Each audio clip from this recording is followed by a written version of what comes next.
King Vladislav of the Carpathians found a woman dying in the frozen mountains, he made a decision that would tear his kingdom apart.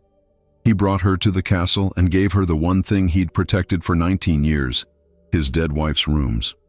But it wasn't charity that drove him. It was the face. A face identical to the queen he'd buried, down to a birthmark only 3 people in the world had ever seen. The castle erupted in whispers. His current wife's hands trembled with rage. His son stared at a living ghost of the mother he never knew.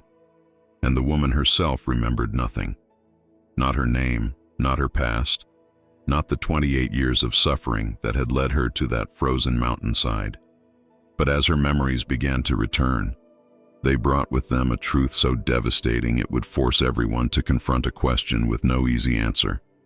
Can you forgive the living for the sins committed against the dead? Because this stranger wasn't just a woman who looked like a ghost. She was blood. She was family. She was the twin sister no one knew existed, the child abandoned to save the one who would become queen.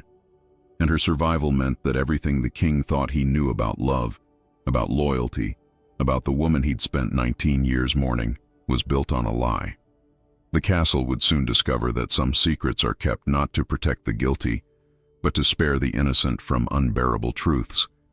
And when the final revelation came, about how Queen Elena really died, about the choice she made in her last moments, about why one sister lived in silk while the other suffered in chains, it would shatter every certainty and force them all to answer one impossible question. Who do you save when everyone you love is drowning? The king's hands were shaking, and that terrified everyone in the throne room more than any declaration of war ever could. King Vladislav of the Carpathians had not trembled in 23 years, not since the day they placed his newborn son in his arms and told him his wife would never open her eyes again. But now, as he stood before his assembled court with melting snow pooling at his boots and a woman's unconscious body cradled against his chest, his fingers betrayed him. The water dripping from her frozen hair was mixing with something else on his cheeks, and the advisors pretended not to notice their sovereign crying. She was dying. Everyone could see that.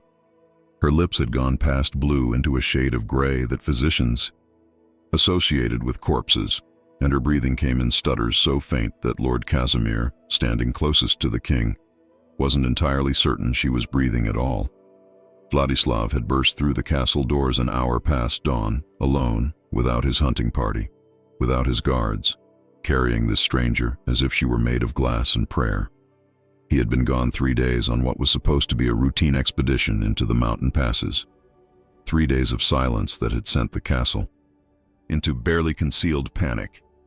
And now he returned like this, looking as if he'd seen a ghost, his face drained of color despite the bitter cold that should have reddened his cheeks. "Get the physician," he said, his voice so quiet that the command seemed more like a plea. "Get Morella, now." But he didn't move toward the infirmary. He stood there, frozen, staring down at the woman's face with an expression that made the queen consort Irina feel something sharp and hot lodge itself between her ribs. She knew that look. She had spent 16 years of marriage never receiving it, watching her husband perform his duties with cold precision, sharing her bed with mechanical efficiency, treating her with distant respect and nothing more. She had accepted it. She had learned to live with being married to a man whose heart had been buried with his first wife nearly 2 decades ago. But now, seeing him look at this stranger with that raw, wounded expression, Irina felt the careful walls she'd built around her dignity begin to crack. "Vladislav," she said, her voice measured despite the chaos in her chest. "Who is she?"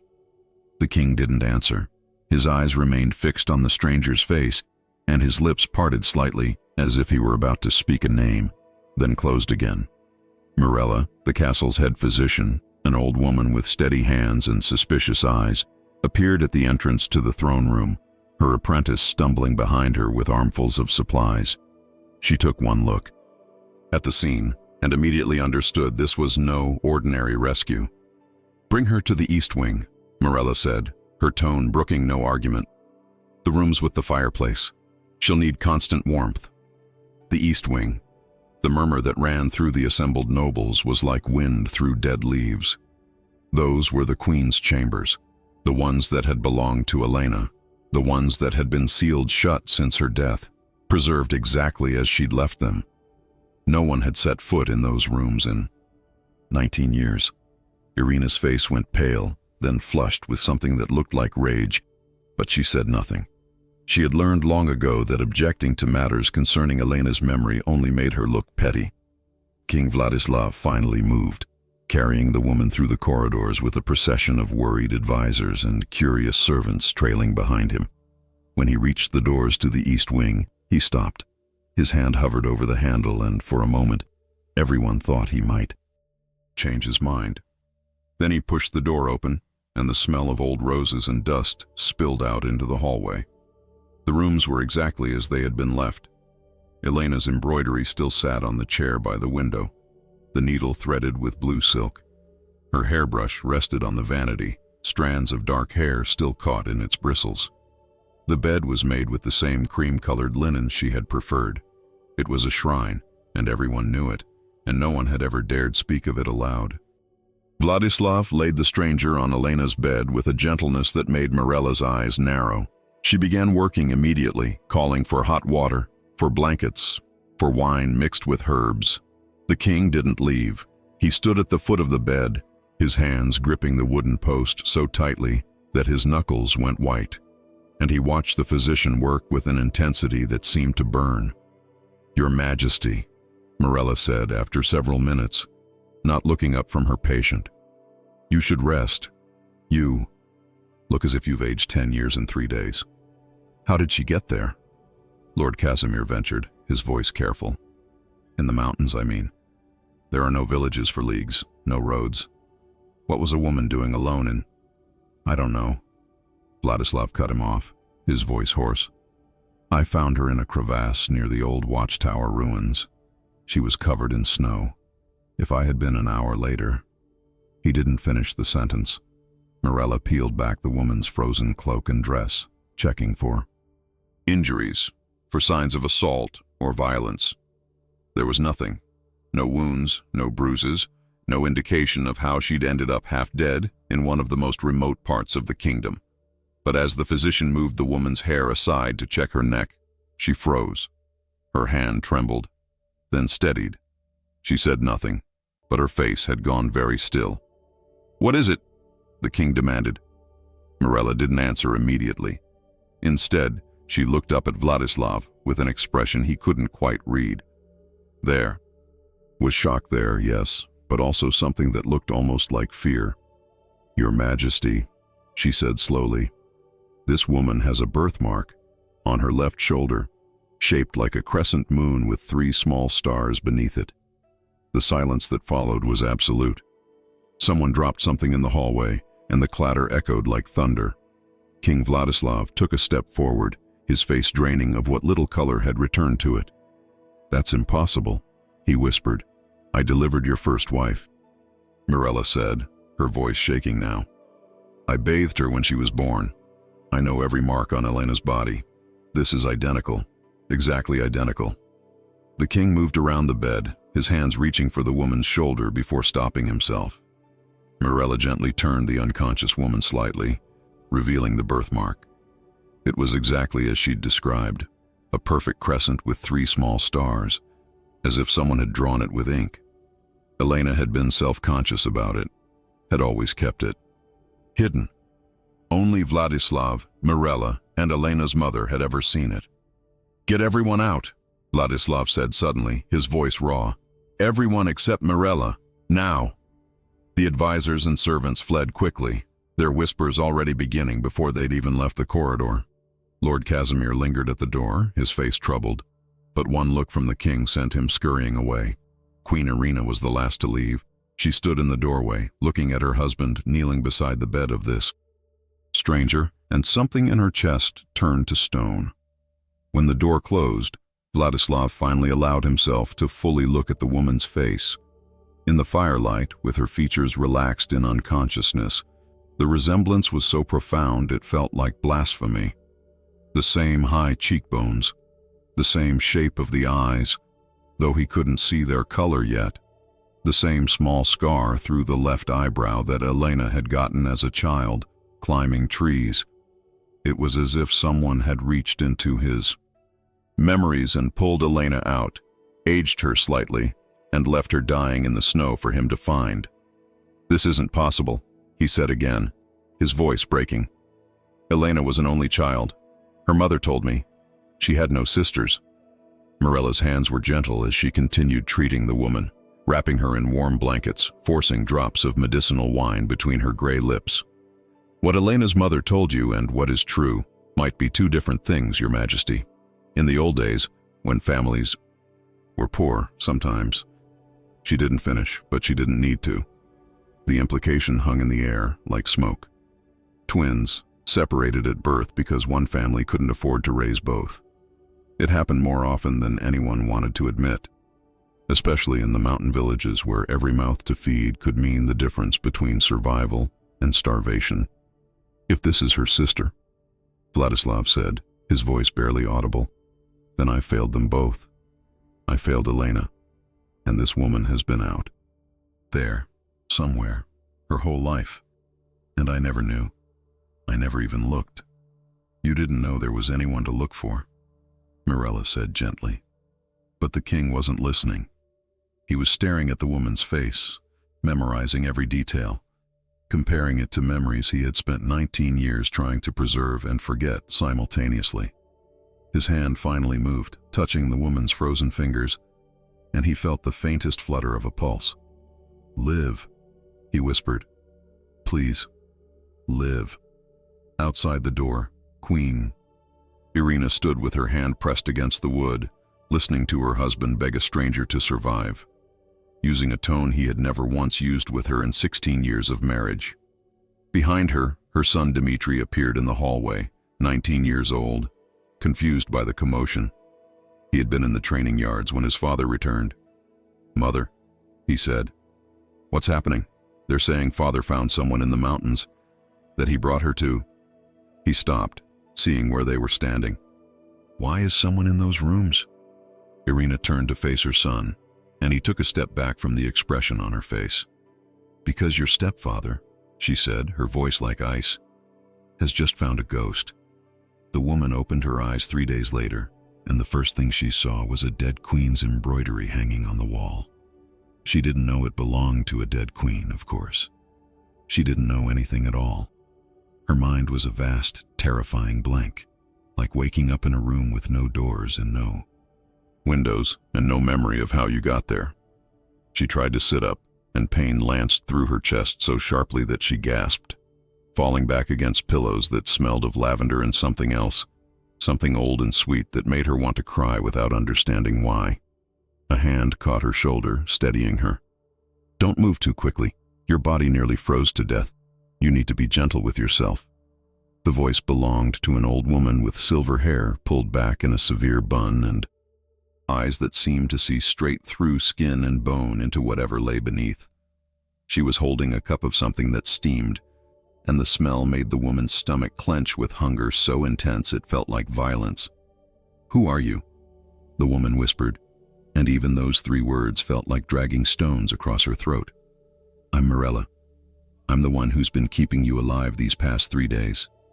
The old woman's face softened slightly. "What's your name, child?" The woman opened her mouth to answer, and nothing came. Not because she didn't want to speak, but because there was nothing there. No name, no memory of a name, no sense of ever having been called anything at all. The panic that seized her was immediate and absolute. Her hands flew to her face, as if touching her own features might trigger some recognition, some connection to whoever she was supposed to be. Nothing. She was touching a stranger. "I don't know," she said, and the words came out as a sob. "I don't know. My name. I don't know anything. Where am I? How did I get here? Why can't I remember?" Mirella set the cup down and took the woman's hands in her own, her grip firm and warm. "You're in the Carpathian castle. King Vladislav found you in the mountains 3 days ago, nearly dead from the cold. As for why you can't remember..." She paused, her eyes searching the woman's face with an intensity that felt uncomfortable. Sometimes when the body suffers great trauma, The mind protects itself by forgetting. It may come back, it may not. The woman felt tears sliding down her cheeks, hot against skin that still felt too cold, as if the ice had settled into her bones permanently. Was I alone? Was there anyone with me? A family? Or... You were alone, Morella said gently. There was no one else, no belongings except the clothes you were wearing, and they were so worn and frozen that we had to cut them off you. A knock at the door made them both turn. Morella's expression shifted into something guarded, almost protective. "Enter," she called. King Vladislav stepped into the room, and the woman's breath caught in her throat for reasons she couldn't explain.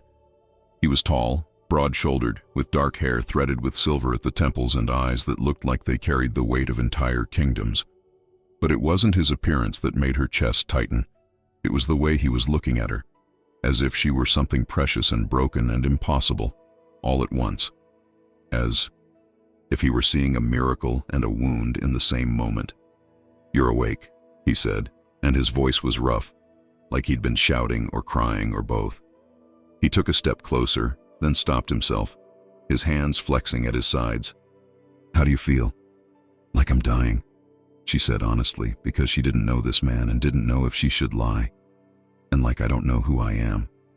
Something crossed his face then, something that looked almost like grief. He glanced at Morella, who gave a small nod, confirming what the woman had said. The king's jaw tightened, and he seemed to be fighting some internal battle. "Do you remember anything?" he asked. "Anything at all? A face? A place? A voice?"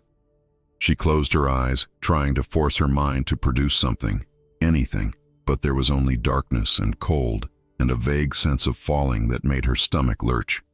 "No, nothing. It's all just empty."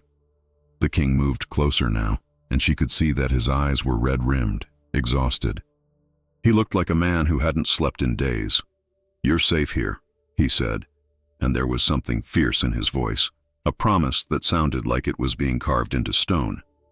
"Whatever happened to you before, whoever you were running from or running to, you're safe now. I swear it." "Why?" The question escaped before she could stop it. "Why would you swear anything to someone you don't know, someone who doesn't even know herself?" The king's hand moved, reaching for her face, then stopping. Inches away.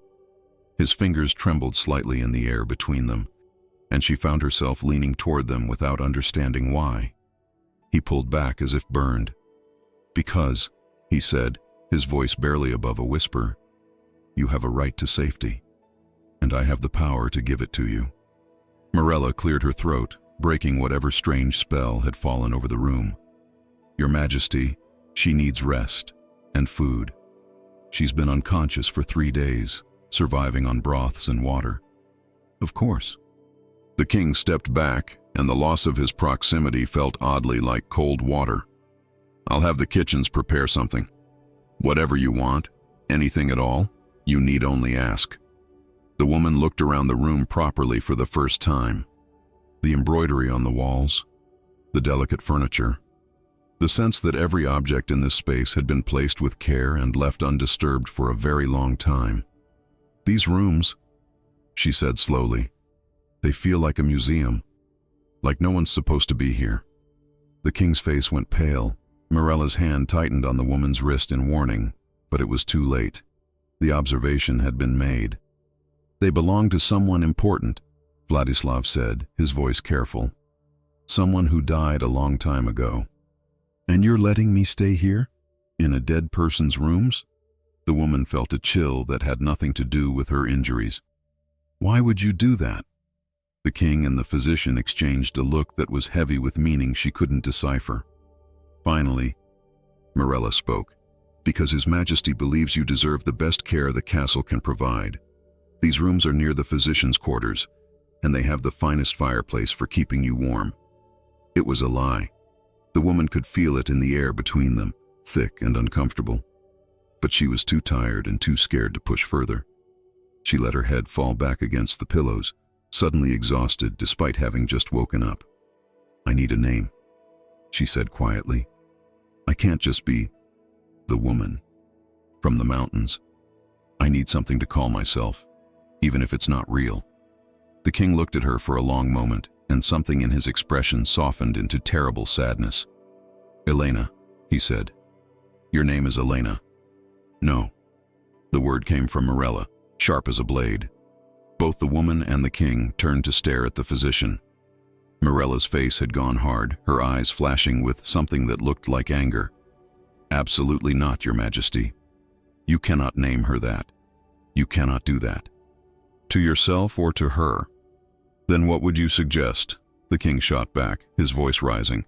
"She needs a name. She deserves that much." "Anything but that," Mirella said firmly. "Call her anything in the world but that name." The woman watched this exchange with growing confusion and fear. There was clearly history here, layers of pain she didn't understand, and she was somehow at the center of it. "I don't want to cause problems," she said softly. "Just call me whatever feels right." "I won't. Remember my real name anyway." The king closed his eyes, took a breath, and when he opened them again, he looked older somehow. "Ilara," he said. "We'll call you Ilara. It means star in the old language, because you appeared out of nowhere, like starlight in darkness." It was beautiful, the way he said it. Beautiful and sad, like everything else in this strange room.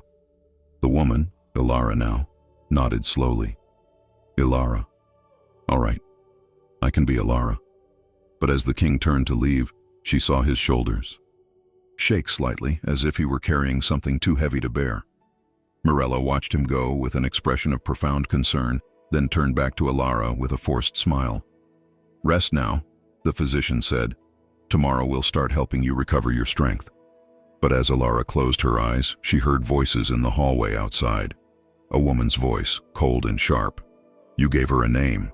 You gave that stranger a name in Elena's rooms, and you expect me to say nothing? Irina, please." "No, I have been silent for 19 years.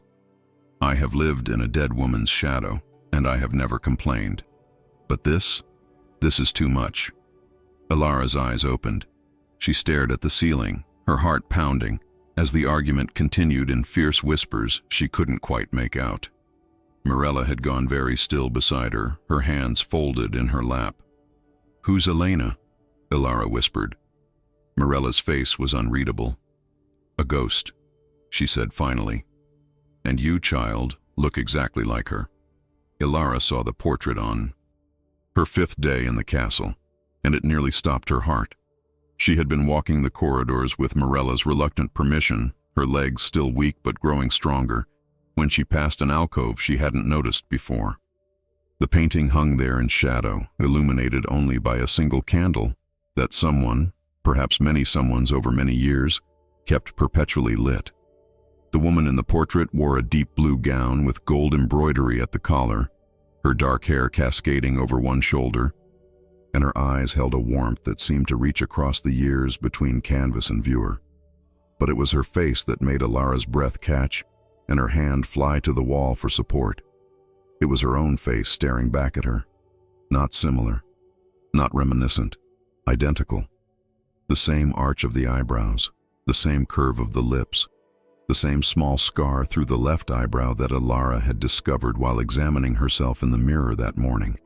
Even the way the woman held her head, slightly tilted as if listening to something just beyond hearing, was exactly how Ilara found herself standing when she was lost in thought.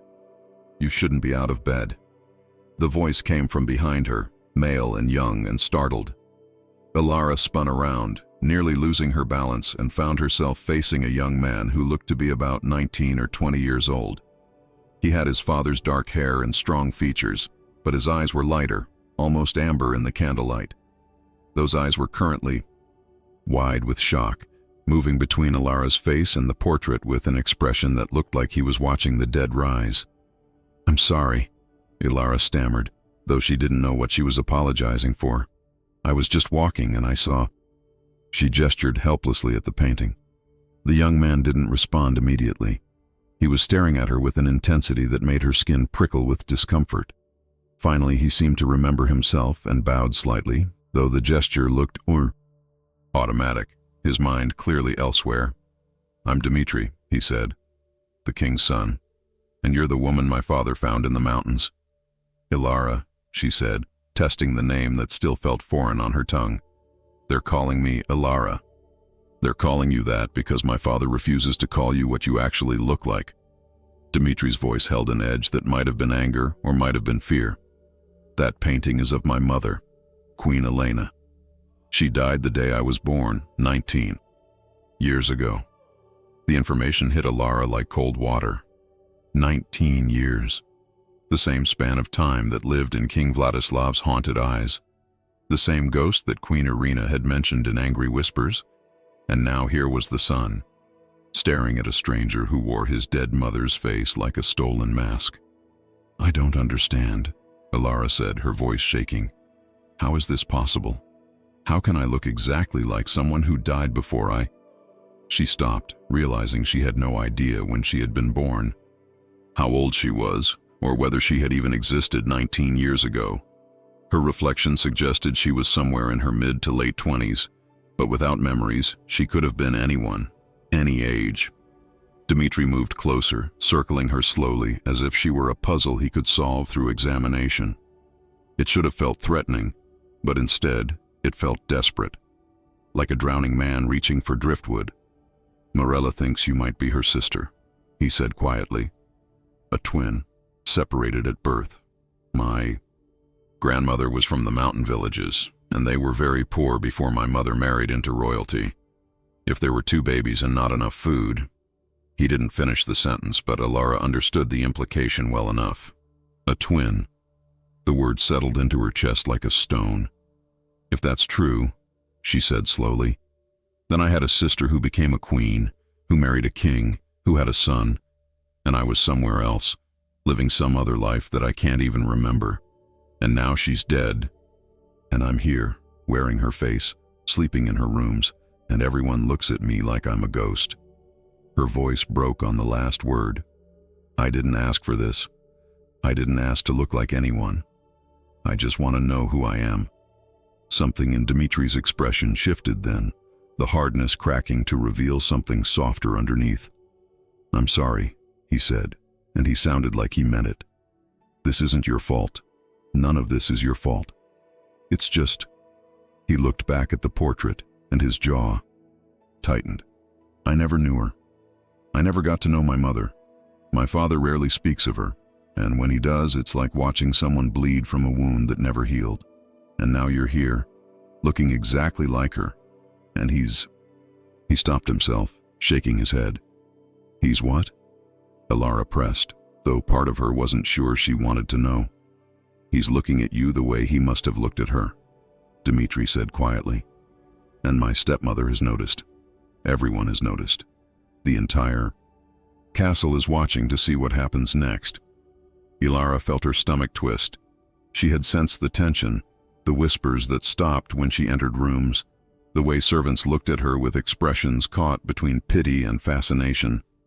But hearing it confirmed made it real in a way that was almost unbearable. "I should leave," she said suddenly. "As soon as I'm strong enough to travel, I should leave the castle and find my own way.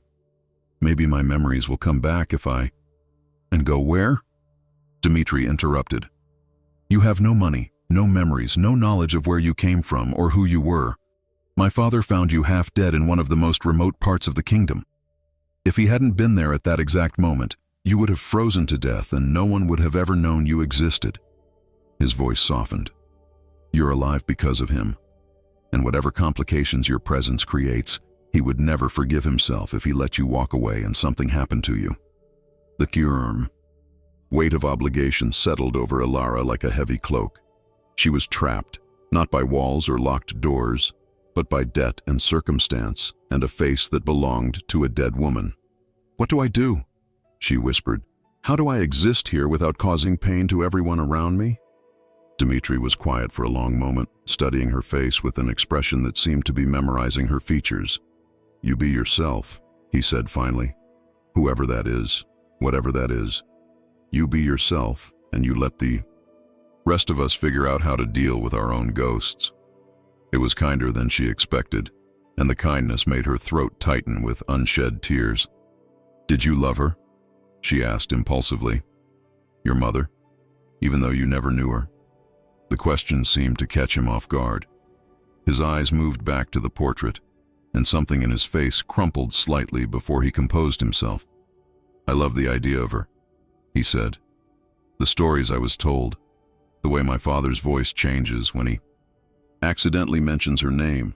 I love the hole she left behind, even though I never knew what it was like when she filled it." He looked back at Alara, and his eyes were bright with moisture. "And now you're here, and you have her face, and I don't know whether to be grateful or angry or terrified." "I'm terrified too," Alara admitted. "I'm terrified all the time. I don't know who I am, where I came from, or why I can't remember anything before waking up in those rooms. And everyone keeps looking at me like I'm either a miracle or a curse, and I don't know which one I'd rather be."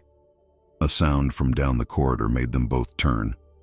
Queen Irina was walking toward them, her posture rigid and her face carefully neutral, but her eyes were hard as flint. She stopped when she saw them together, her gaze moving from her stepson to Alara and back again. "Dmitri," she said coolly, "your father is looking for you. Something about the training exercises with the new recruits." It was, clearly a dismissal, and they all knew it. Dmitri hesitated, glancing at Alara as if worried about leaving her alone with his stepmother. But he was young, and Irina was still technically his queen, so he bowed and left, though not without one last troubled look over his shoulder. Irina waited until his footsteps had faded before speaking. "You've been walking the castle," she observed. "Getting stronger. That's good. Soon you'll be strong enough to leave." The words hung between them. Not quite a threat, but certainly not a welcome. Alara lifted her chin, surprised by her own courage. "Your husband saved my life. I'm grateful for that. But I didn't choose to look like this. I didn't choose to remind everyone of someone they lost." "No," Irina agreed, her voice like ice over deep water. "You didn't choose. But you're here anyway, wearing a dead woman's face, sleeping in her rooms, taking meals prepared in her favorite style because my husband remembered after 19 years what she liked to eat." Her composure cracked slightly, revealing the rage underneath. "Do you know what it's like to compete with a ghost? To spend 16 years trying to be a good wife, a good queen, only to realize you'll never matter because you have the misfortune of being alive?" Alara felt the words like blows, but she also felt something else underneath them, a pain so deep and old that it had calcified into bitterness. "I'm sorry," she said, and meant it. "I'm sorry for what my existence is doing to you. But I don't know how to stop being alive." Irina's laugh was sharp and humorless. "No one's asking you to stop being alive. But perhaps you could be alive somewhere else.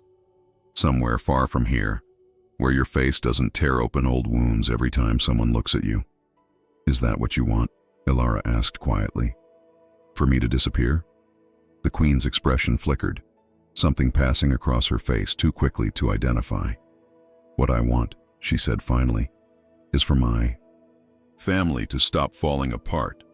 And you, whether you intend to or not, are pulling at threads that should have stayed buried." She swept past Alara then, her skirts rustling against the stone floor, leaving behind the faint scent of rose oil and something bitter. Alara stood alone in the corridor, staring at the portrait of Elena, and for the first time since waking up, she wondered if maybe dying in the snow would have been easier than this. The nightmares started on the 7th night, and they came with a violence that left Alara gasping and clawing at the sheets, her heart hammering so hard she thought her ribs might crack. She dreamed of cold, always cold, but not the merciful cold of snow and mountains.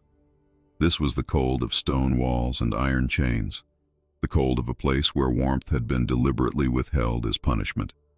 In the dreams, she was younger, thinner, and there were voices shouting words she couldn't quite understand, syllables that slipped away the moment she woke.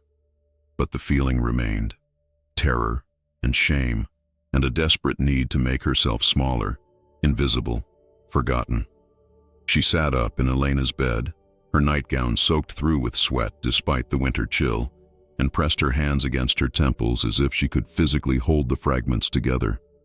but they were already dissolving, leaving only the echo of emotion and the certainty that something terrible had happened to her, something her mind was still trying to protect her from. Remembering. A knock at the door made her jump. "Ilara?" It was Morella's voice, concerned and alert despite the late hour. "I heard you cry out." "Come in," Ilara managed, her voice hoarse. The old physician entered with a candle, her face creased with worry. She took one look at Ilara's pale, shaking form and immediately moved to the bedside, her hands cool and steady as they checked her pulse, her breathing, her pupils. "Another nightmare? The third one this week," Ilara whispered. "They're, getting worse. More vivid. I can almost remember things, but then they slip away, and all I'm left with is this feeling that something awful happened to me. Something I shouldn't try to remember." Morella's expression grew troubled. She sat down on the edge of the bed, something she rarely did, and folded her hands in her lap. "The mind is a complicated thing," she said carefully. "Sometimes it blocks memories for good reason. If you were hurt badly enough, traumatized enough, your mind might be trying to spare you the pain of reliving it." "But I need to know," Ilara said desperately. "I need to know who I am, where I came from, why I was alone in those mountains. These fragments aren't enough. They're torture. Sometimes the torture of not knowing is less than the torture of knowing," Morella said quietly. There was something in her voice that suggested personal experience, old wounds that had taught her this lesson. "But I understand the need. We all need to know our own stories, even when they're painful." Ilara looked at the old woman, really looked at her, and saw things she hadn't noticed before. The way Morella's eyes were always watchful, always assessing. The way she positioned herself between Ilara and any potential threat. The way she had argued with the king about the name Elena, as if protecting both of them from something dangerous. "You know something," Ilara said suddenly, "about Elena, about why I look like her. You know more than you're saying." Morella's face became very still. For a long moment she said nothing, and Ilara thought she might refuse to answer. Then the old woman sighed, a sound that seemed to come from the depths of her bones. "I delivered Elena into this world," she said finally. "I was there the night she was born, in a small village in the mountains, during the worst winter anyone could remember. Her mother, Katerina, nearly died bringing her into the world. The labor was brutal, and when it was finally over, Katerina held her, baby, and wept with relief." "And?" Ilara prompted, sensing there was more. "And nothing for several minutes," Mirella continued, her voice distant, as if she were watching the scene play out in her memory. "I was cleaning up, preparing to leave, when Katerina suddenly screamed. Not in pain, but in shock. I turned back, and she was staring at her own body with absolute horror. There was another baby coming." Ilara's breath caught. "Twins." "Twins," Mirella confirmed, "but Katerina and her husband were already on the edge of starvation. One baby was a blessing they could barely afford. Two was impossible. I watched Katerina hold both babies, looking between them, and I saw something die in her eyes. The choice she was being forced to make. The room felt too small suddenly, too airless. Ilara found herself pressing back against the headboard, her hands gripping the sheets. What did she do? "She kept Elena," Mirella said softly. "The firstborn, the one she'd already bonded with during those few minutes alone. And the other baby." She paused, her eyes meeting Ilara's with a weight that felt like mountains. "She gave her to me, begged me to take her somewhere else, to find her a home, to make sure she was cared for. She couldn't bear to choose which child would starve, so she chose to let one go completely. Me?" Ilara whispered. "She gave away me." "I don't know if you're that child," Mirella said, though her tone suggested she believed it completely. "But the birthmark is identical. The face is identical. The age would be right. You would be 28 years old now, the same age Elena would have been had she lived. 28. The number felt right in a way nothing else had since she'd woken up. Ilara looked down at her hands, trying to imagine them as an infant's hands, being passed from her mother to a stranger because love wasn't enough when survival was at stake. "What happened to me?" she asked. "After you took me away?" Morella's face creased with something that looked like pain and guilt mixed together. "I brought you to a convent 3 days' journey from the village. The sisters there took in orphans and foundlings. I left you with them, along with what little money I could spare, and I prayed it would be enough." She reached out, her weathered hand covering Ilara's. "I checked on you twice in the first year. You were thriving, healthy, cared for. And then I was summoned to the castle to serve as royal physician, and I never went back. I told myself you were safe, that the sisters would raise you well, that I had done my duty. But you don't know what happened after that," Ilara said, understanding dawning. "You don't know if I stayed at the convent, or if something happened, or how I ended up nearly frozen to death in the mountains 19 years later." "No," Morella admitted, her voice breaking slightly. "I don't know. And that guilt has eaten at me every day since the king brought you here and I saw that birthmark. Because, I looked at you and knew, with absolute certainty, that you were the baby I carried away from your mother all those years ago. And somewhere between the convent and the mountains, something went terribly wrong." Ilara felt tears sliding down her cheeks, hot and fast. She wasn't crying for herself exactly, but for the baby who had been given away, for the mother who had made an impossible choice, for the sister who had lived and died without ever knowing she had a twin. "Does the king know?" she asked. "About Elena being a twin?" "I told him my suspicions after he brought you here," Morella said. "But I didn't tell him the full story. I didn't tell him that I was the one who took you away, that I knew where you'd been placed. I was afraid of what that knowledge might do to him, what responsibilities it might create." She looked at Ilara with eyes full of remorse. "I was a coward. I'm still a coward." "You were trying to protect him," Ilara said, though the words felt hollow. "Protect everyone." "I was trying to protect myself," Morella corrected bitterly. "From having to admit that I abandoned a child and never looked back.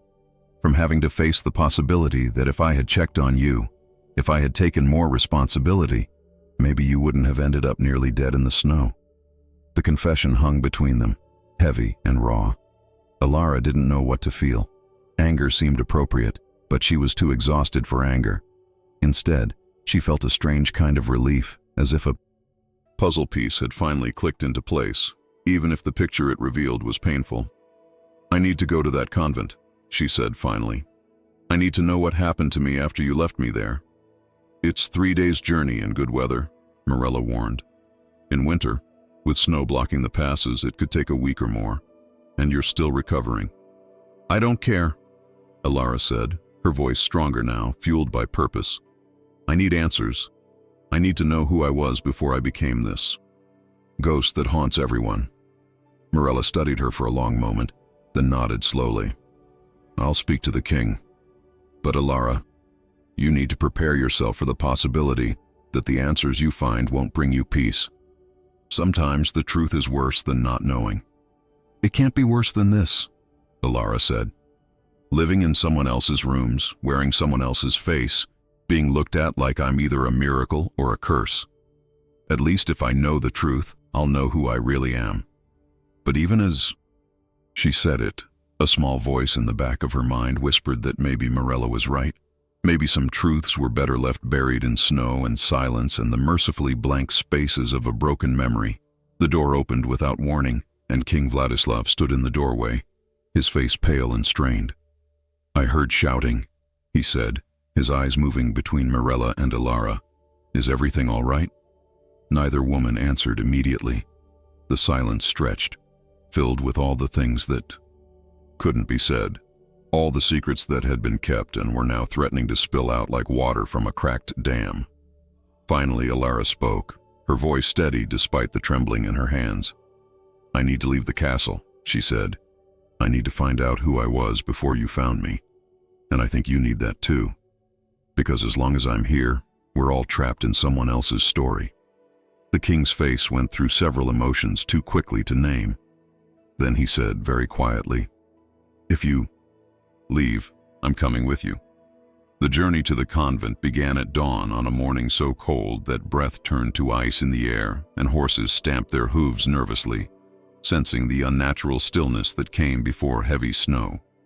King Vladislav had insisted on a small party. Himself, Ilara, Mirella, and 4 guards who looked grim about traveling into the mountains during the worst part of winter.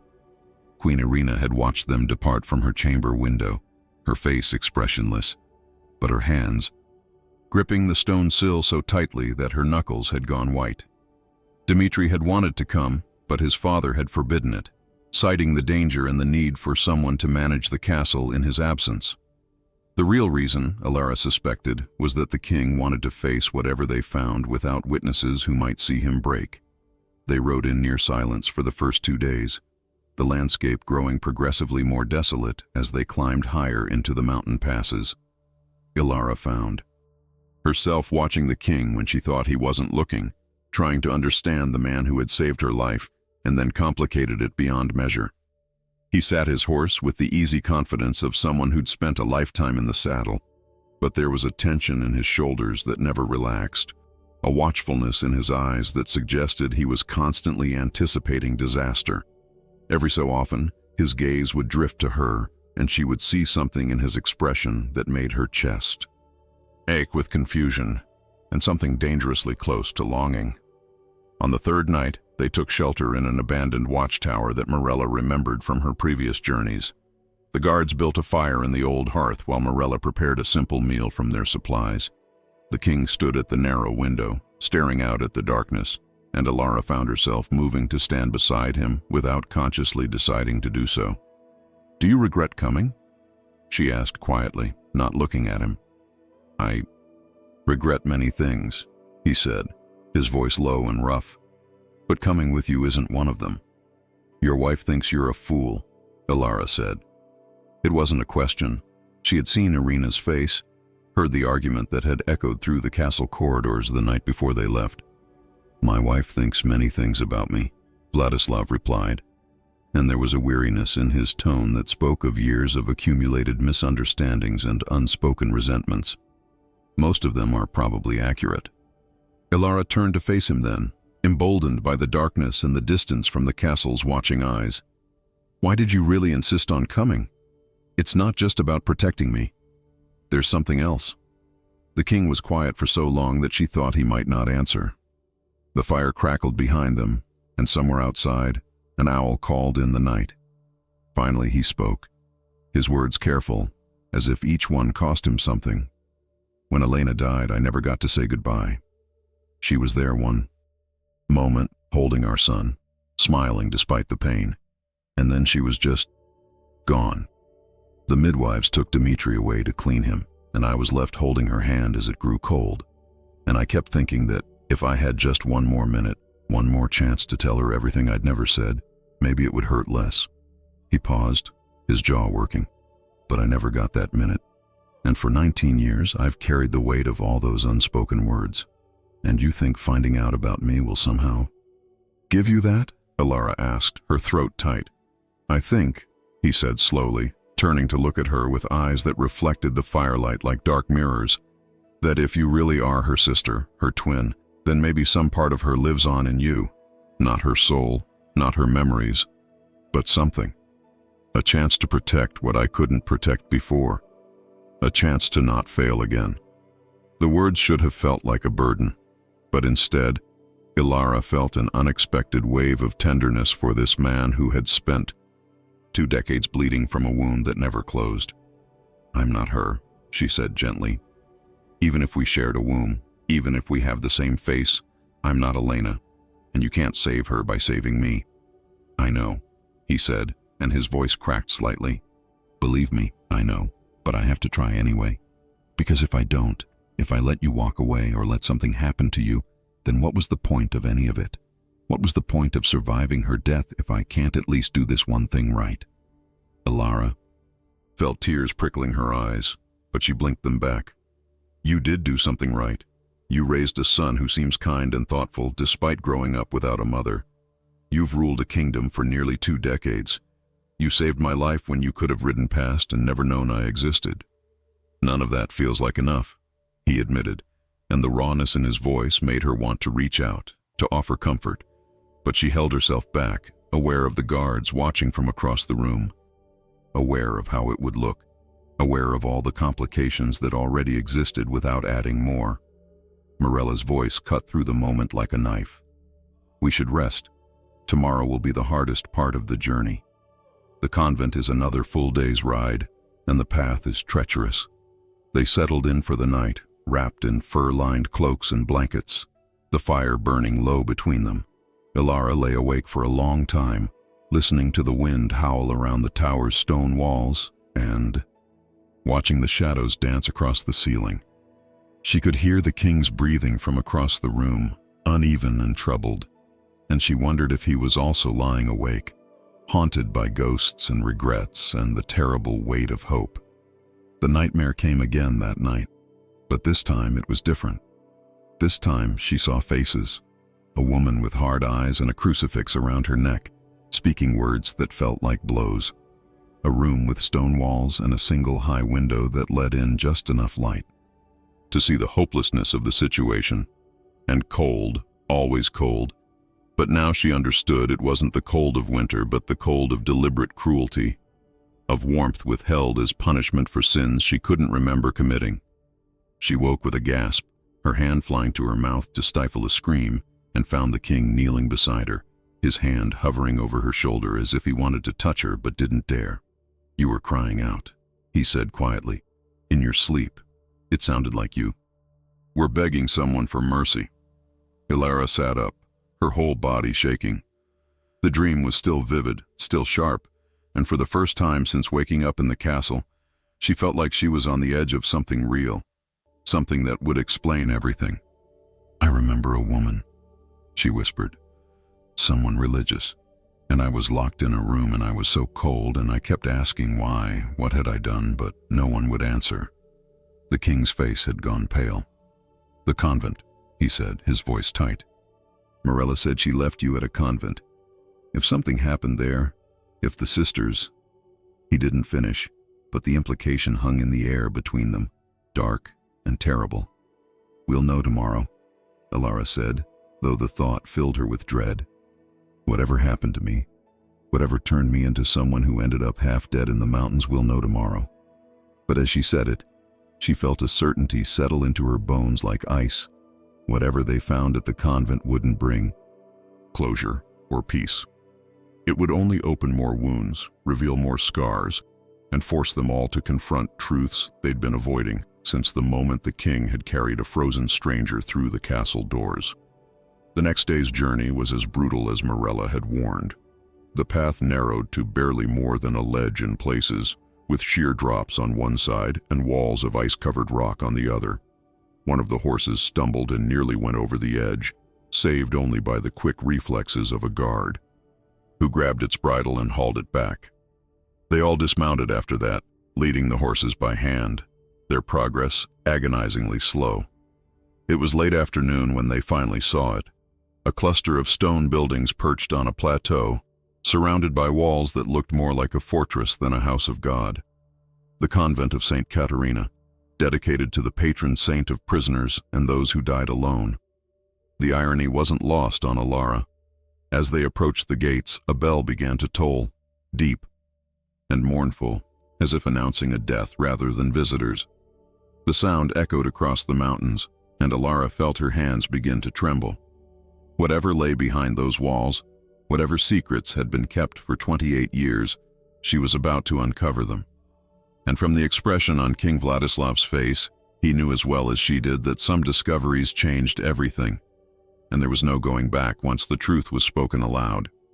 The gates opened, and a woman in a nun's habit stepped forward. She was old, her face lined with age and something else, something that looked like perpetual disapproval. Her eyes moved over their party, lingering on Ilara with an expression that made her stomach clench with instinctive fear. "We don't get many visitors," the nun said, her voice flat. "Especially not in winter. What brings a king to our doors?" "Answers," Vladislav said, his hand moving to rest on the sword at his hip. a gesture more protective than threatening. And God help you if... I don't like what I hear. The Mother Superior's office smelled of old parchment and beeswax candles, and something else underneath that made Alara's skin crawl. The scent of fear and secrets kept too long. The old nun sat behind a heavy wooden desk, her hands folded in front of her, her face a mask of careful neutrality that cracked only slightly when her eyes landed on Alara's face and stayed there, unblinking, as if she were seeing something impossible made flesh. You know her, King Vladislavi said. It wasn't a question. He stood behind Alara's chair like a guard, his presence solid and protective in a way that made her feel both grateful and guilty. You recognize her face. I recognize nothing, the Mother Superior said, but her voice wavered just enough to betray the lie. We take in many foundlings over the years. Their faces blend together after a time. Morella stepped forward, her own face hard with determination. Don't play games, Sister Agnes. I brought a baby to these gates.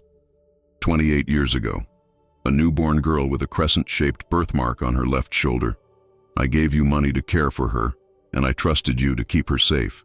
That woman sitting before you is that baby, grown, and something happened to her here, something terrible enough that her mind has blocked out every memory she has. So I'll ask you once. What did you do to her? The Mother Superior's composure finally shattered. Her hands trembled as she reached for a wooden cross hanging on the wall. Behind her, clutching it as if it could protect her from the reckoning that had finally arrived. We did nothing but try to save her soul, she said, her voice rising defensively. She was cursed from birth, that child, marked by the devil himself.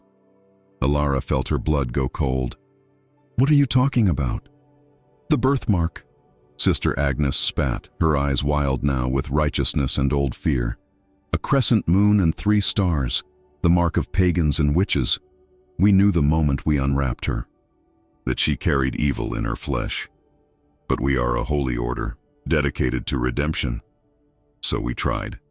God knows we tried. Tried to do what? Vladislav's voice was deadly quiet, the kind of quiet that preceded violence.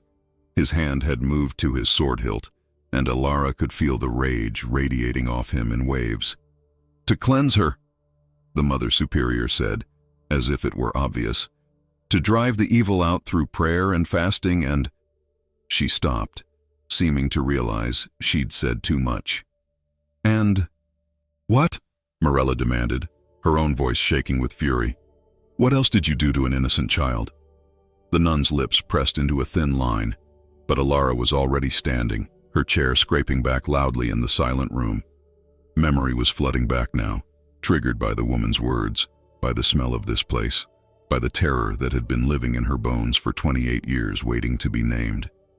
You locked me in the cold room, she said, her voice barely above a whisper. In winter. Without a fire. You said the cold would freeze the devil out of me. You said if I prayed hard enough, if I repented for being born marked, God would warm me. Sister Agnes's face went pale, but she didn't deny it. We were trying to save you. Your soul was in danger. A few hours of discomfort in service of salvation is a mercy, not a cruelty.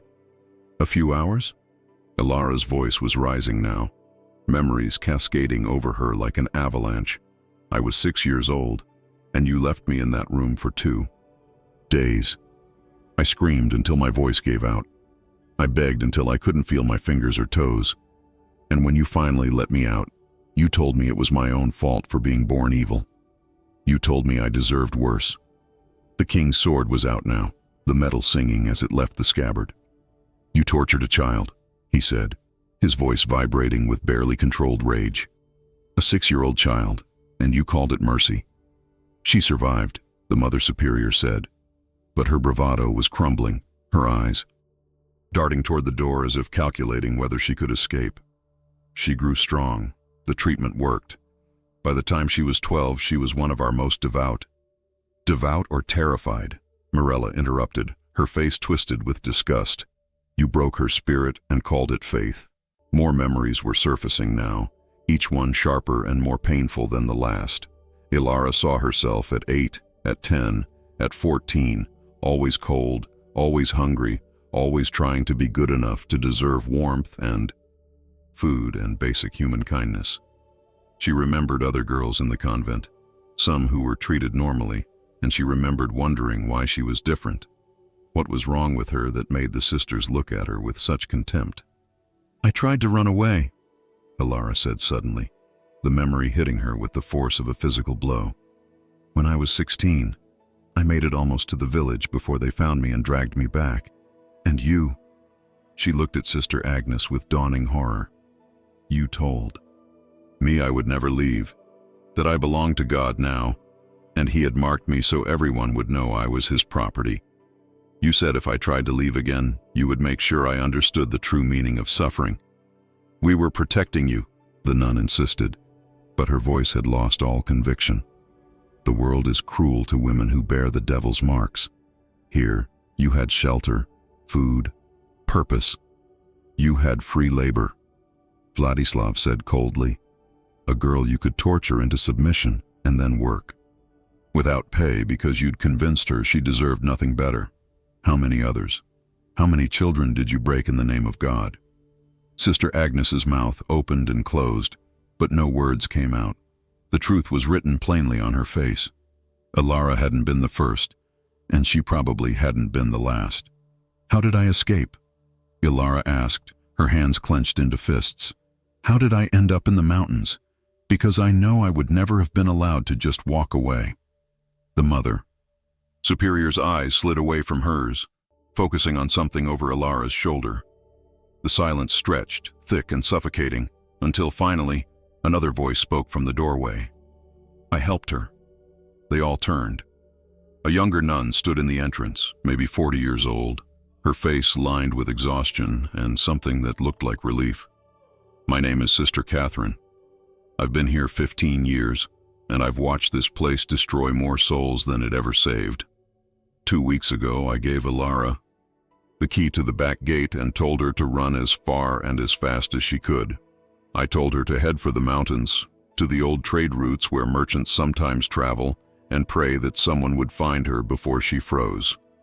"You sent her into the mountains?" Morella's voice was sharp with accusation. "In winter, without supplies or proper clothing? I gave her what I could without being caught," Sister Catherine said, her voice breaking. "A cloak, some bread, a small knife.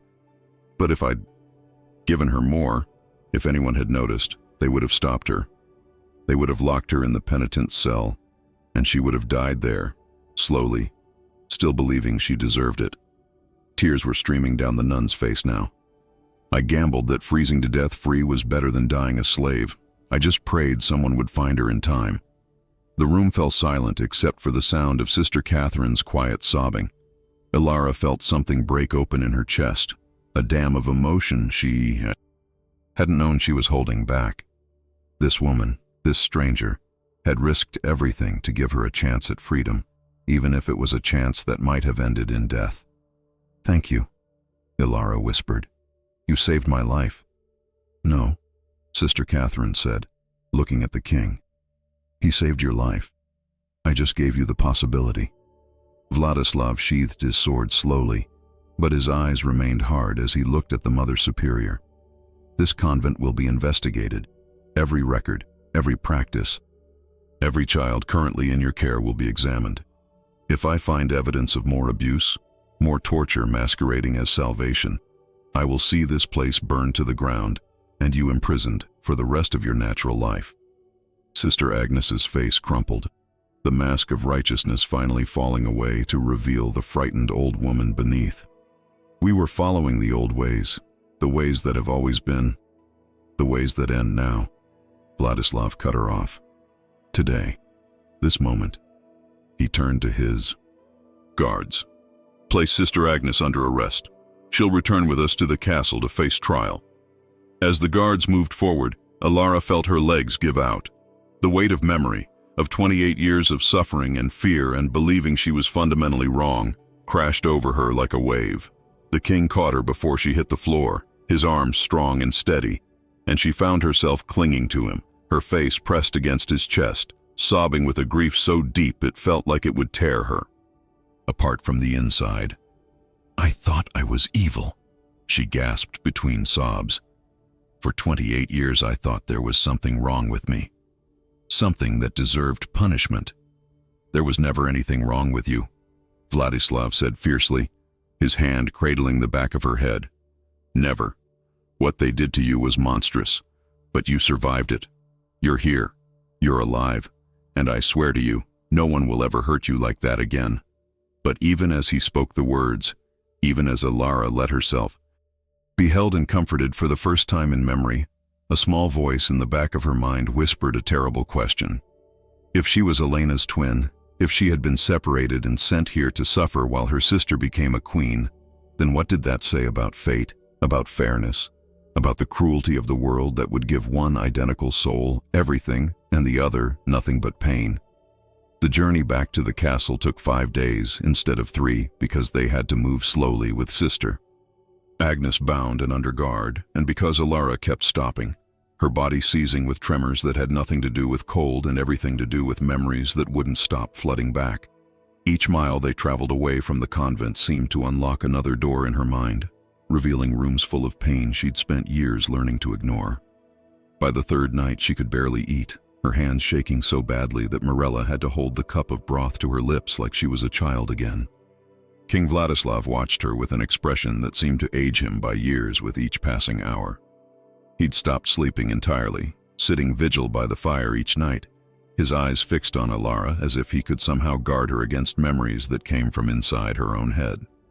On the 4th night, when she woke screaming from a nightmare about being locked in darkness, he was there before Mirella could even rise, pulling Alara into his arms and holding her while she shook apart. "I'm sorry," she kept saying, over and over, though she didn't know what she was apologizing for. "I'm sorry, I'm sorry, I'm sorry." "Stop," he said, his voice rough and breaking. "Stop apologizing for suffering. Stop apologizing for surviving." His hands were in her hair, careful and gentle, and she could feel him trembling too, his own control fracturing under the weight of her pain. "What they did to you, there are no words for it. No punishment severe enough. And I'm sorry. I'm so sorry I didn't find you sooner." "You didn't know I existed," Alara said, pulling back enough to see his face in the firelight. His eyes were wet, tears tracking down his cheeks unchecked, and the sight of this king crying for her broke something loose in her chest that had been frozen for longer than she could remember. "I should have known," he said fiercely. "Elena should have known. Her mother should have told her she had a sister, should have tried to find you, should have done something other than leave you to rot in that place while Elena lived in a castle and wore silk and never wanted for anything."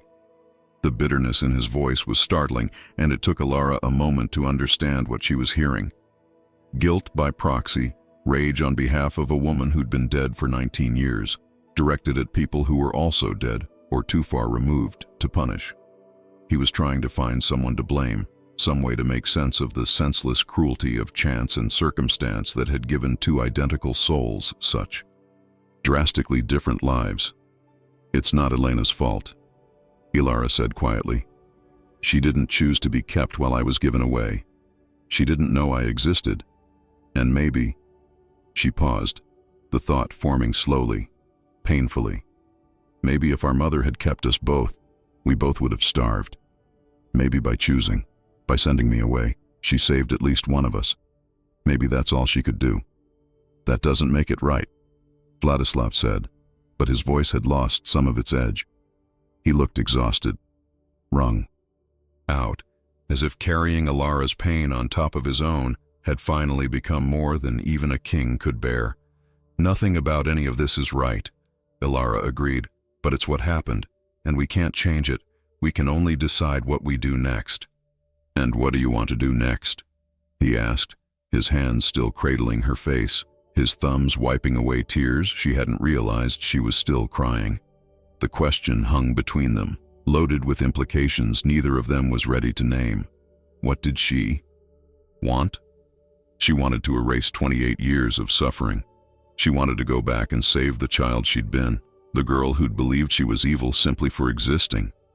She wanted her sister back, even though they'd never met, even though Elena was bones and dust and fading memories in the minds of people who'd loved her. She wanted things that were impossible, and the wanting hurt almost as much as the memories. "I want to go home," she finally said, then stopped, realizing she didn't know where home was. The convent had never been home. It had been a prison. And the castle, with its whispers and Elena's ghost and Queen Irina's cold hatred, wasn't home either. She had no home. She'd never had one. "Then the castle is your home," Vladislav said, as if he could read the despair in her silence. "For as long as you want it. And anyone who makes you feel unwelcome will answer to me." It was a promise made in firelight and desperation, a king's decree issued to an audience of sleeping guards and one old physician who was pretending not to watch them with knowing, worried eyes. But Ilara heard what he wasn't saying underneath the words. "I'm giving you what I gave her. I'm trying to protect you the way I failed to protect her. Let me do this one thing right, even if everything else is broken beyond repair." "What about your wife?" Ilara asked, because someone had to speak the truth that everyone was avoiding. "What about Dmitri? What about the entire court that's already whispering about the stranger who looks like a ghost? How am I supposed to exist in that castle without tearing your family apart?" The king's face hardened, not with anger but with a resolution that looked like it had been building for years. "My marriage to Irina was always political. Her family needed the alliance, and I needed heirs after Dmitri. We fulfilled our obligations to each other. She gave me no children, and after 5 years we stopped even trying. We live separate lives under the same roof, and we've both accepted it." He paused, his jaw working. "But you're right that your presence complicates things, not because of anything you've done, but because of what your face represents. The past I can't let go of, made flesh and walking through corridors where Elena used to walk. That's not fair to any of us," Ilara said. "Not to me, not to you, not even to Elena's memory. I can't be her replacement. I won't be." "I know," he said, but the way his eyes traced her face in the firelight suggested that knowing and accepting were two very different things. "But I also can't send you away knowing what I know now, knowing that you're her sister, that you suffered while she was loved, that the world was cruel to you in ways that should never happen to anyone. If I let you go, if something happened to you, I would never forgive myself. So I'm a prisoner of your guilt," Ilara said, not unkindly, just stating the truth as she understood it. "Maybe," he admitted. "Or maybe I'm a prisoner of my own hope that saving you will somehow redeem all the ways I failed her. Either way, we're bound together now, you and I. The question is what we do with that bond." Before Ilara could answer, Morella's voice cut through the moment like a blade. "Your Majesty, you should rest. We have another full day of travel tomorrow, and you've not slept in 3 days. Whatever decisions need to be made, they'll keep until we're back at the castle." The king released Ilara reluctantly, his hand sliding away from her face with a slowness that felt deliberate, as if he were memorizing the feel of her skin under his palms. He moved back to his bedroll, but Ilara could feel his eyes on her even after she'd lain down and closed her own eyes, pretending to sleep while her mind raced with questions that had no good answers.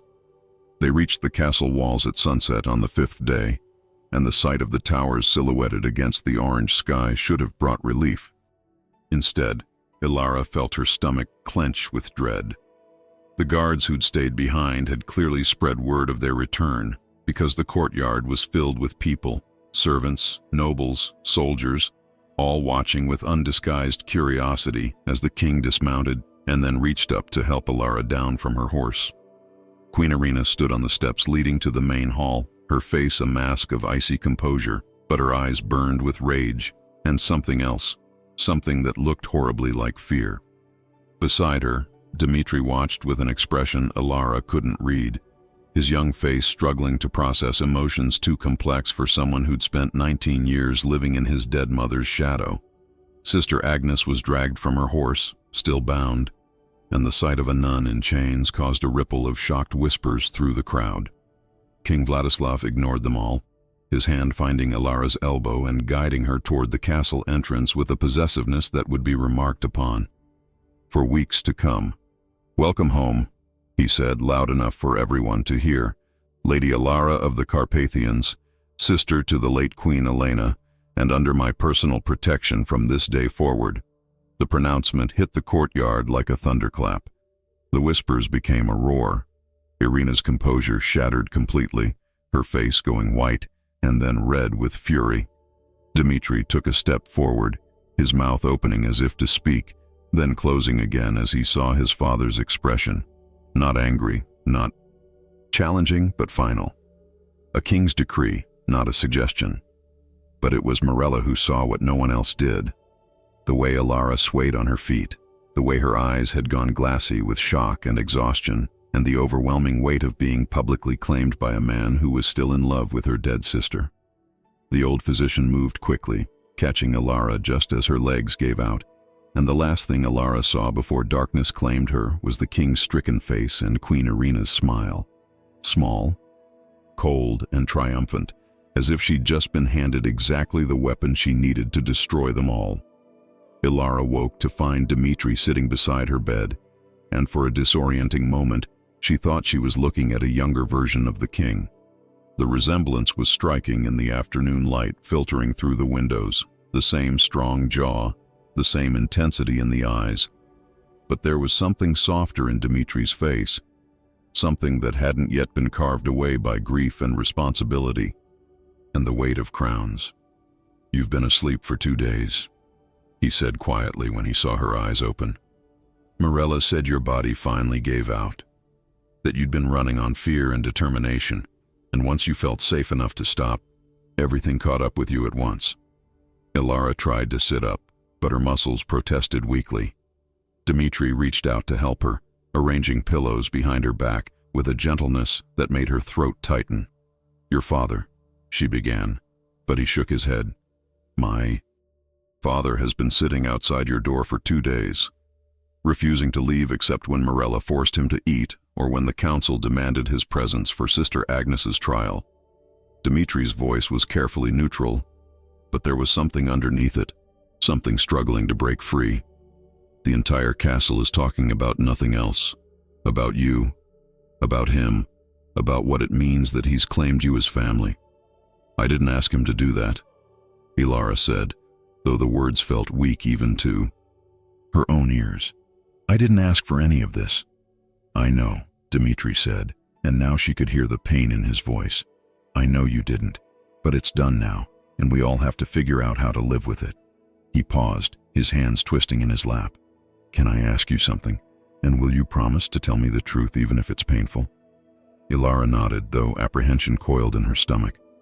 "When you look at me," Dmitri said slowly, "do you see your nephew, or do you see a stranger who happens to be the son of a woman you never met, but whose face you wear?" The question was so honest, so raw, that Alara felt tears prick her eyes. "I see a young man who's been kind to me when he had every reason not to be, who's trying to make sense of something that makes no sense. And I see someone who's lost, just like me, trying to figure out who he is, when everyone keeps telling him who he's supposed to be." Something in Dmitri's face crumpled slightly, the careful composure giving way to reveal the 19-year-old boy underneath the prince's mask. "I spent my whole life hearing about my mother, how beautiful she was, how kind, how much my father loved her, and I tried so hard to be worthy of being her son, to live up to this perfect ghost I never knew. And then you appeared, and you have her face, but you're not her. And I don't know." His voice broke. "I don't know if I'm allowed to care about you without betraying her memory.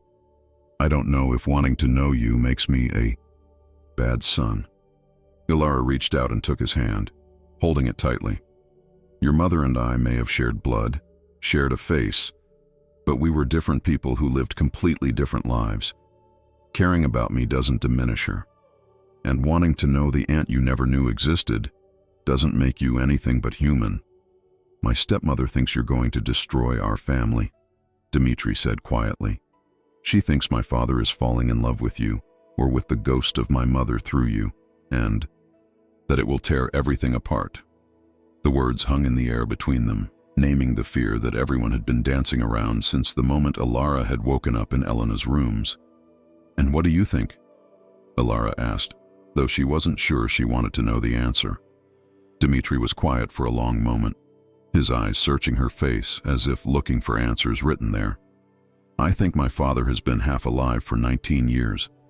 I think he's been going through the motions of being a king, a husband, a father. But some essential part of him died with my mother and he never got it back. And then you appeared. And I've watched him come back to life in ways that terrify me because I don't know what it means or where it leads or what happens to the rest of us if he chooses you over everything else.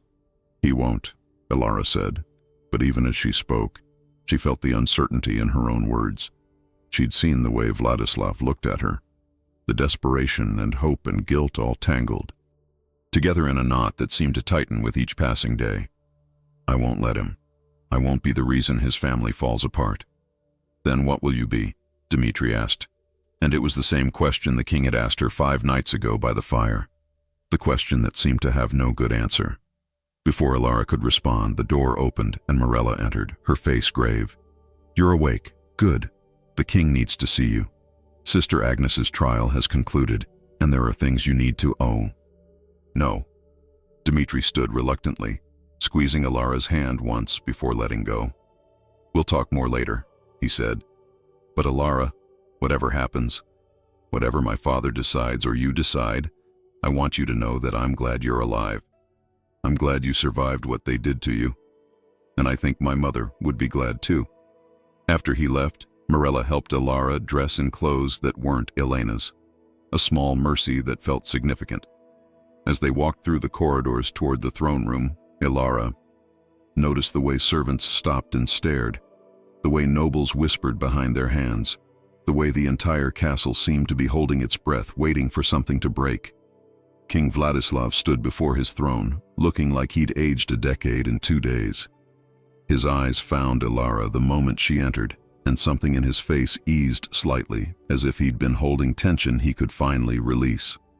Beside the throne, Queen Irina stood with her spine rigid and her face expressionless, but her hands were clenched so tightly that her knuckles had gone white. Sister Agnes has been found guilty, Vladislav announced, his voice carrying through the hall, of child abuse, torture, false imprisonment, and violations of the sacred trust placed in her care. She will spend the remainder of her life in the castle dungeons, and the convent of St. Katerina will be closed permanently. All children currently in their care will be relocated to institutions that will be subject to regular inspections. A murmur ran through the assembled nobles. Justice had been served, but everyone knew this wasn't why they'd been summoned. They were waiting for the other announcement, the one that would explain why a king had publicly claimed a stranger as family and why his queen looked like she was carved from ice and fury. I have also made another decision, Vladislav continued, and now his eyes were locked on Ilara's. Lady Ilara will be formally recognized as Elena's sister and given title, and lands appropriate to her station. She will remain at court under my protection, and anyone who questions her legitimacy or treats her with anything less than the respect due to family will answer to me personally. The murmurs became a roar. This wasn't just acknowledgement, this was elevation. Ilara felt the weight of 100 eyes on her, judging, measuring, calculating what this meant for alliances and power structures and the future of the kingdom. But it was Irina who finally spoke, her voice cutting through the noise like a blade. And what of your wife, my lord? What of the woman who has stood beside you for 16 years, who has managed your household and represented your crown with dignity and grace? Where do I stand in this new arrangement where ghosts are given more honor than the living? The throne room went absolutely silent. Even the servants stopped breathing. Vladislav's jaw tightened, and for a moment, Ilara thought he might ignore the question, might use his authority to simply shut down this challenge. But instead, he turned to face Irina fully, and when he spoke, his voice was quiet but clear. You stand exactly where you have always stood, Irina.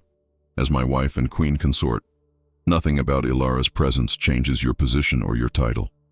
But it changes everything else, Irina said, and now her composure was cracking, showing the pain and rage underneath. It changes where your attention goes, where your concern lies, where your heart. She stopped herself, but the damage was done. She'd named it finally, the thing everyone had been thinking but no one had dared say aloud. Vladislav's face went pale. This isn't about my heart. This is about obligation. About making right what was made wrong. About protecting someone who shares my son's blood and who suffered unconscionable cruelty while I had the power to stop it if only I'd known she existed. Obligation, Irina repeated, and she laughed, a sharp, bitter sound. Is that what, we're calling it? My lord husband, I have watched you look at that woman, and whatever you tell yourself in the quiet hours of the night, it stopped being about obligation the moment you brought her through those gates. Ilara felt like she was drowning. Everyone was staring at her now, and she could see it in their faces. They believed Irina. They believed the king was in love with her, or with the ghost she represented, and they were watching to see what would happen next, how this drama would unfold. Enough, Vladislav said, his voice hard with royal command. This discussion is over. The decisions have been made, and they will stand. But as he dismissed the court, as nobles filed out whispering and servants scurried away with news to spread, Ilara caught Irina's eyes across the room, and what she saw there made her blood run cold. Not just hatred or jealousy, but calculation. A queen who'd been cornered and humiliated, and who was now planning her revenge. That night, Ilara stood at the window of Elena's rooms, her rooms now, officially, and watched the snow begin to fall. Behind her, she could hear the castle settling into uneasy sleep, could feel the weight of expectations and judgments pressing down on her from all sides. She thought about the convent, about 28 years of suffering, about the choice her mother had made that had set all of this in motion. And she thought about the king, sleeping somewhere in this castle, probably not sleeping at all, carrying the weight of loves both living and dead, trying to save everyone and succeeding at saving no one, least of all himself. The knock at her door was so soft she almost missed it. When she opened it, Mirella stood there, her face troubled in the candlelight. There's something you need to know, the old physician said quietly, about how Elena really died, about the choice she made in her final moments, and about the secret she carried that changes everything you think you understand about your sister, about the king, and about why your mother gave you away. Sometimes the cruelest fate isn't dying young, but surviving long enough to discover that your entire existence was shaped by a choice someone else made before you could even speak. Ilara and Elena, two souls born from the same moment, given vastly different lives by nothing more than the desperate mathematics of poverty and survival. One became a queen, loved and mourned. The other became a prisoner, tortured and forgotten. And the truth that Mirella was about to reveal would prove that even in death, Elena's shadow was long enough to determine whether her sister would finally find peace or be destroyed by the weight of secrets kept too long. What would you do if you discovered you were the unwanted twin? If you learned that your entire life of suffering existed only because someone else was chosen to be loved instead? Could you forgive a dead sister for the crime of being kept? Could you accept the devotion of a man who sees you as both salvation and ghost? And when the final truth emerged, the real reason Elena died, the choice she made that connected her fate to her unknown sisters across the miles and years, would you choose revenge, or would you choose the harder path of understanding that sometimes cruelty wears the mask of mercy, and love can wound as deeply as hate? The questions Ilara faced are the ones we all carry in different forms. How do we forgive what cannot be changed? How do we build a future when the past refuses to stay buried? And how do we learn to see ourselves as worthy of love when the world has spent years teaching us we deserve nothing but suffering? In the end, the most profound truth isn't about kings or castles or the accidents of birth that determine our station. It's about the choice we make when faced with unbearable knowledge. Do we let it define us, or do we define ourselves despite it? Ilara's story doesn't end in this telling, because the hardest battles are never fought with swords. They're fought in the quiet moments when we decide whether to let our scars destroy us or teach us how to be stronger than the people who tried to break us. If this story moved you, if it made you question what you would do in Ilara's place, Then share it with someone who needs to hear that survival itself is a form of victory. Leave your thoughts in the comments. Tell us what you think Morella's final secret might be. What choice you would make if you stood in Alara's shoes. And, subscribe to follow more stories that remind us that even in our darkest moments, even when the world seems determined to crush us, the human spirit has a stubborn habit of refusing to break. Sometimes the greatest act of rebellion is simply choosing to keep living, keep hoping, and keep believing that we deserve better than what we've been given. Thank you for listening to Alara's story. Her journey isn't over, and neither is yours.